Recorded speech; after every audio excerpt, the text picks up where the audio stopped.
Hi friends, welcome to my channel. I am Sunique, and today I thought I'd share with you the Nemeth Tarot, an order that's just come in. Now this is by Jonasa Jaus, as is this deck. This is a deck I've had for a while. This is the second edition of the Stunning Tarot, which I've never really used. Anyway, this is a Rider-Waite-Smith system, this is a Marseille system. So that's the difference between these two offerings from Jonasa. And I believe they're in Barcelona.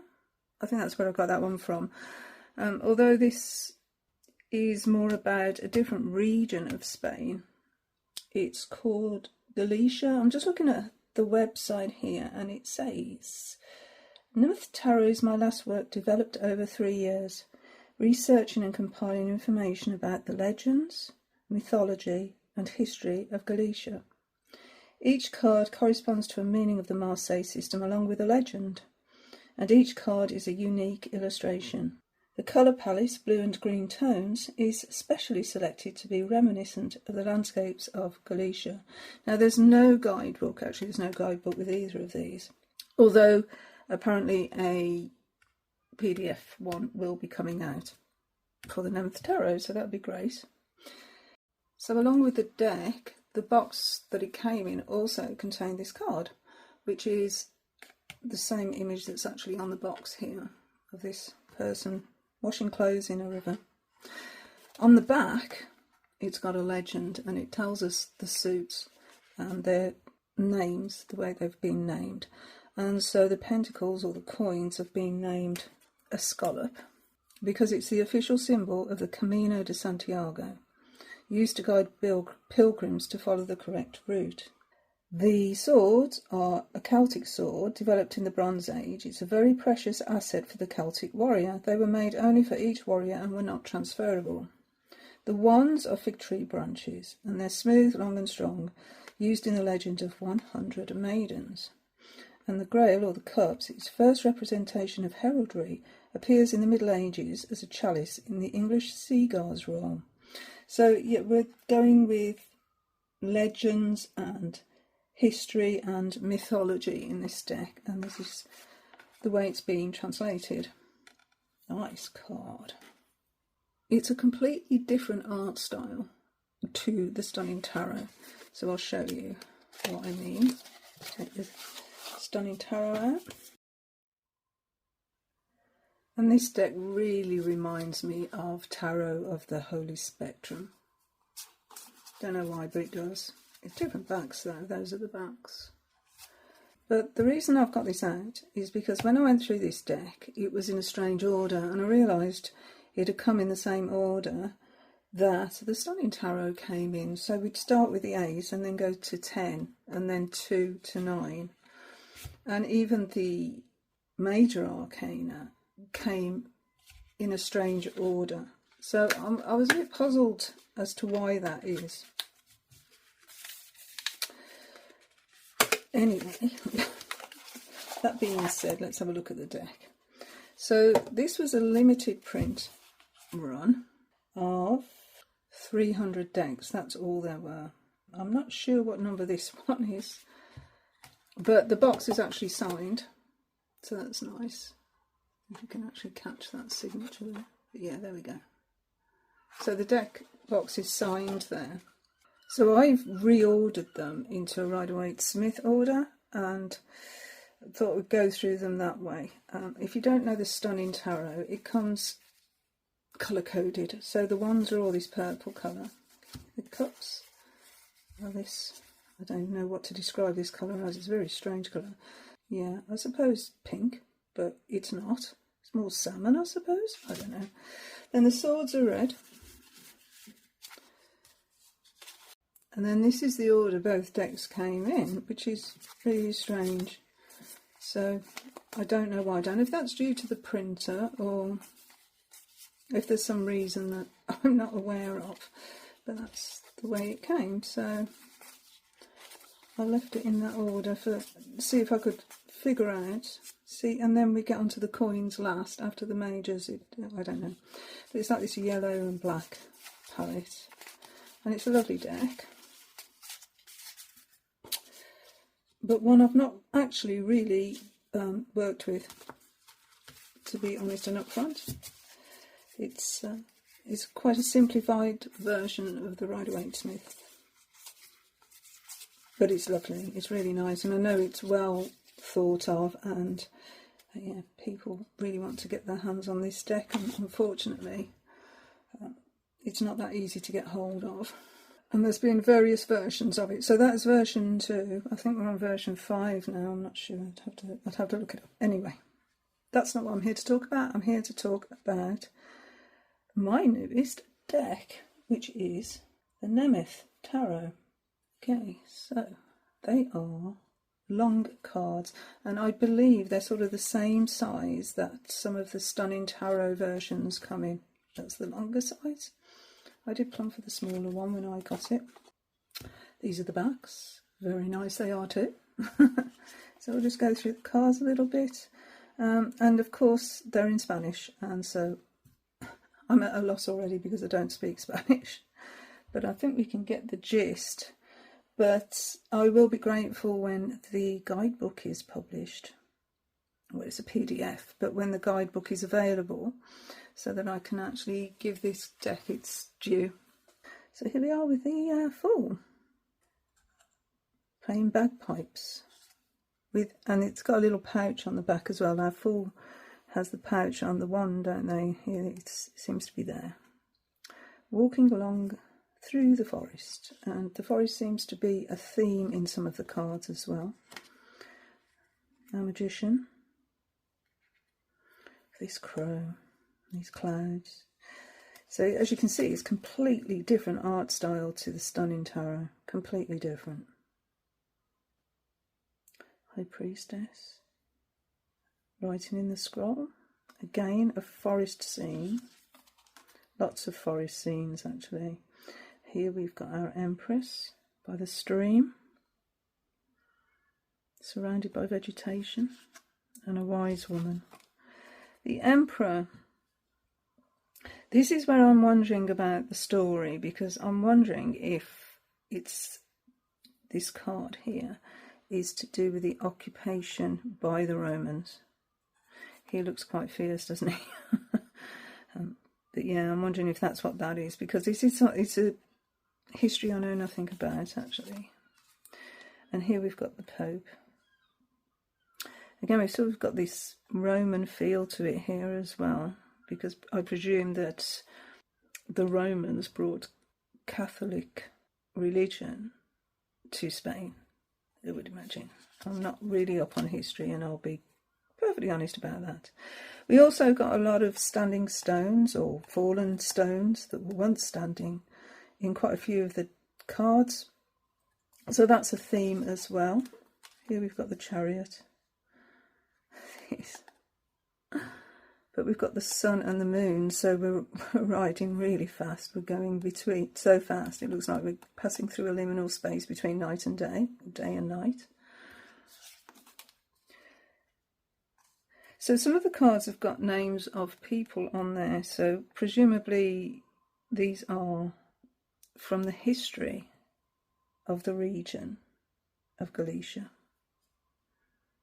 And as I understand it, a lot of research has gone into this deck. Here, our hermit looks like a pilgrim. And then we've got the Wheel of Fortune as an old lady spinning on a spinning wheel on the edge of the forest. The Strength card is again quite religious.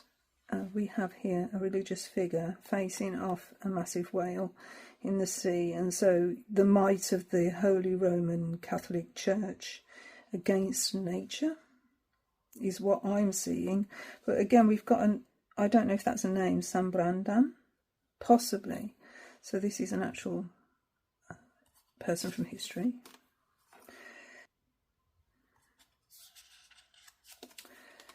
A death card, wow. Maybe these are the pilgrims that went before, the ancestors, I'm not sure. Again, I'm be guessing a lot of these because I'm ignorant of the history, myth and lore of the region. But it's just, I'm just saying what I'm intuiting from the images. So for the moon, we've got a baby owl and an adult owl in a tree above this little homestead. Charming images, and you can see the blues and the greens, but I think this is my favourite card out of the deck. I love this card. It is so beautiful, this Temperance card. So beautiful. So for our Devil card, we've got this, it looks like a horse. It looks like a horse, but it's got red eyes. And there's another card that sort of looks like that, but I'll get to that. Here we've got the Tower, which I presume, it says Hercules. So I presume it means the Tower of Hercules or Hercules Tower. And this cloud formation almost looks like a figure, doesn't it? It does to me anyway.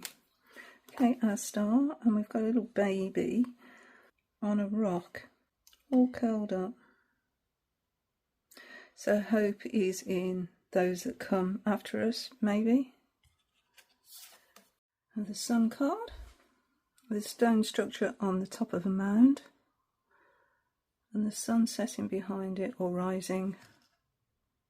I think it's rising, I don't know. Okay, so we've got some Selkie energy here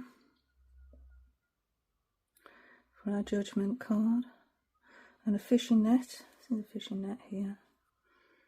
You can probably hear the seagulls outside. There's some seagulls on the card. You can always hear seagulls outside on my recordings.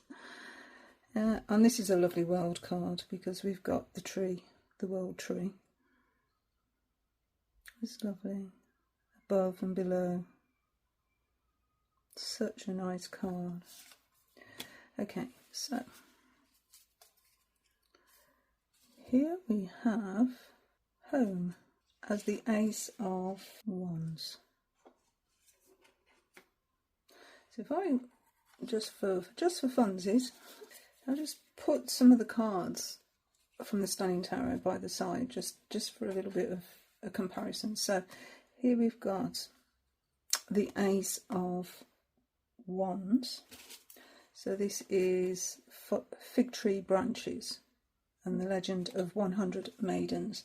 So I'm going to presume that this suit is about that legend. So we start off with a very green man energy. That's the Ace of Wands from the Stunning. The 2.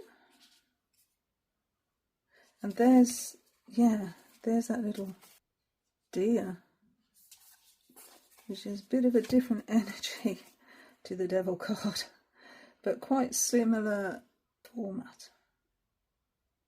You know, the landscape. So the juxtaposition between these two cards and the energy in these two cards is quite striking, because it's quite light in this one and very dark in this one. And we've got like a very sinister sort of energy here, where we've got a very innocent energy there. Okay, so that's the 2, the 3, and what looks like some sort of a ceremony involving this principal character here. And some of these cards feel very Arthurian as well. And this would be the 3 from the Stunning. So it's a completely different type of art style.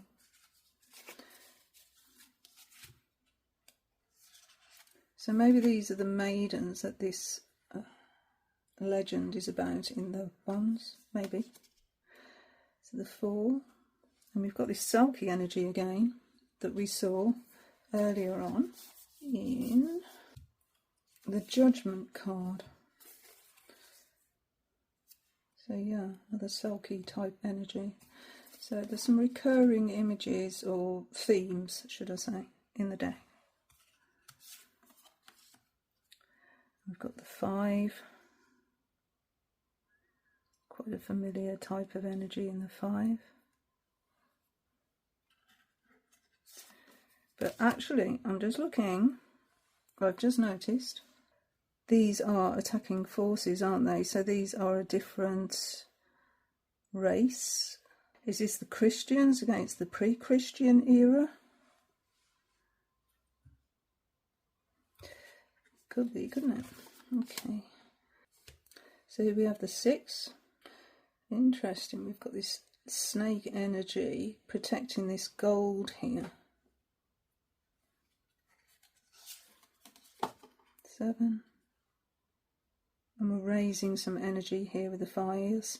Maybe they're beacons actually to warn other regions or other, you know, they used to light beacons on the hillsides to send warning messages. And then we've got 8 with this person here with gifts on their back and a rainbow, so that's a nice energy. And again we've got some sort of a defensive energy here with the 9. The townsfolk. And then we have the 10 and some more fire. So our court cards. This is ITH, which I don't know what that means. If for the page. So for the knight, we have a figure here with a bow and arrow, looking out to sea, and we've got some sort of a fish there. Here we have our queen, and I don't see a cat, but I do see these 2 animals here, which could be a wolf. They could be wolves. And our king. Okay, so then cups. So these are chalices. So we've got what looks like a village here. I've seen something similar to that at Stonehenge. They've done a model of a little village and it looks just like that actually. Our 2, and we've got a Celtic knot. And some sort of a flower for the 2. Our 3. So we've got some more of those fallen stones. I wouldn't say standing stones, but like fallen stones that we saw earlier. There. In fact, is it the same one? No. It's very similar. So that was in the Lovers card. And this is the 3 of Cups. Completely different energy really, isn't it? To a Rider-Waite-Smith, but oh, there again, look. Okay, so we've got more of these rocks or stones. So it must be a feature of the area or the region. And again, it looks like Lovers. The 5, some more stones. 6, we're really deep in a forest here. This reminds me of Dartmoor. Those colours are very like the colours you find in Dartmoor with all the moss and the lichen. Okay, the 7, some more stones. Lots of valuable tableware here and a chest. And then we have an 8 with a fountain, and they're making offerings to the fountain with these flowers. A 9. So we have a door. Is it open? Or is it closed? It looks like there's a gap there. But on the knocker there's a sprig of flowers or a spray of flowers of some sort. So maybe that's a message. Maybe the flowers represent a message. And then the 10. Oh, it's a very dark energy, isn't it? But look at this, it's like a rainbow of stars almost. But yeah, some of these dark cards are really quite dark, difficult to see. So here we have our page, who, not knowing any better by the looks of things, has taken a drink from the cup, from the chalice, and it's all spilled out here. It looks actually like it's blood in that chalice. We've got some sort of an altar going on here, but they're laying on the floor. Now, have they put themselves in that position? You know, is this part of a ceremony that they do, or has it come to a sticky end? I don't know. Ooh, this is why I need a guidebook. Okay, we have the knight, which is Galahad. So we have got Arthurian legend here. So who's this? It says Elderfrida. I was thinking it might be Guinevere for the Queen of Cups, but it says Elderfrida. And then the King, Andrade. Got two boars, are they? He's looking out over the water from his castle. We've got the bridge there, separates him from the land. Okay, these are our swords, and this looks like it could be from the Arthurian legends because the sword is in the water, a bit like Excalibur. That's interesting, isn't it? These are the Celtic swords. Two of swords, and we're going in two different directions with a stream running through. Oh, stunning imagery. 3. Oh, what was that? The 3. The 4. This looks like maybe the pilgrim taking a rest. And we've got the cross of Jesus here. The 5, and we're fighting a gigantic sea serpent. And someone clinging on here. 6. So we've got water coming out of this structure here that's been built inside the hill. There's a little musical instrument down there. 7. Okay, so this is another mermaid. This is another Selkie. That is now, I think they're called sirens, aren't they, when they're calling the ships in to capsize on the rocks. The ship you can just about see in the storm there, but it's calling the ship in as if it's going to come to safer harbour, safer seas, when in fact it's going to flounder on the rocks. Okay, so the 8, and we've broken the pot here and it's the end of the world. Oh dear. The 9, so it looks like this monk figure here is listening to a message from a bird while holding a book of prayer. 10, oh dear. So this person here has been stabbed through the heart. And this one looks on distraught. And I think there's a figure walking away there. I think. It looks like a prison. I don't know. Anyway. So this is a person, Maria Peter. They're on the battlements here. They've been attacked. We've got fallen soldier. These still defending, and this person, this Maria, is part of the defence. Okay, the Knight. Not a lot of movement with this Knight of Swords, which is unusual because Knight of Swords are usually quite active, aren't they? The Queen, again we've got wolves like we had in the Queen of Wands.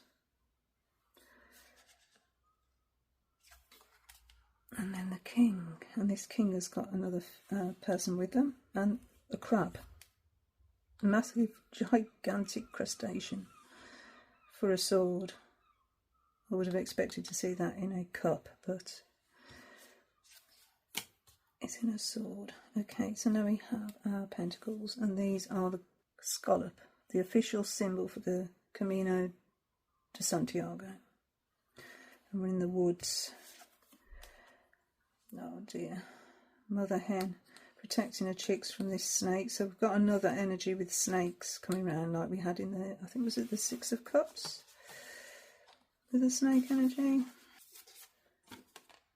Oh, it was this one. Yeah. The 6 of Wands. So we've got, again, we've got that snake energy encircling.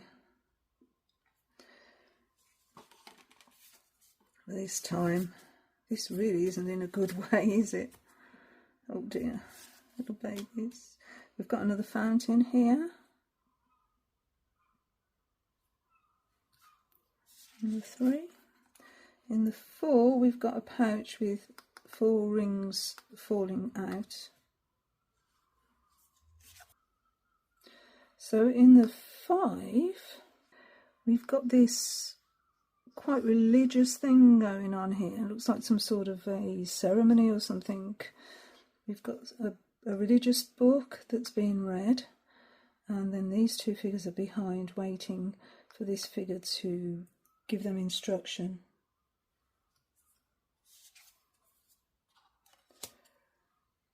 The 6, and this looks like a well maiden. I was reading about well maidens in If Women Rose Rooted in that book. Oh, what a story. This looks completely out of context with the rest of the deck in art style. I mean, this looks like a Christmas tree. So I don't know what the story is there, but these 2 children are going around banging these sticks together as they walk around this tree for the 7. And the 8, well, I'm not sure what's happening here. Is this a flower or something that's actually coming down this funnel? I don't know, but it looks like they're making something which is in line with the 8 of coins, isn't it? And then the 9 will have some sort of a dance. These shells are being clacked together to make rhythm. All these 2 are the dancers, and there's a church in the background. A happy scene. And then we have some sort of harvest going on here in the 10. And then this is beautiful. So our page here is being given gentle instruction by this wise person on flowers and plant lore. A little cat. And the knight. So this knight looks quite active, and yet it's aligned to pentacles, which is a little bit confusing. Whereas the Knight of Swords was quite passive. So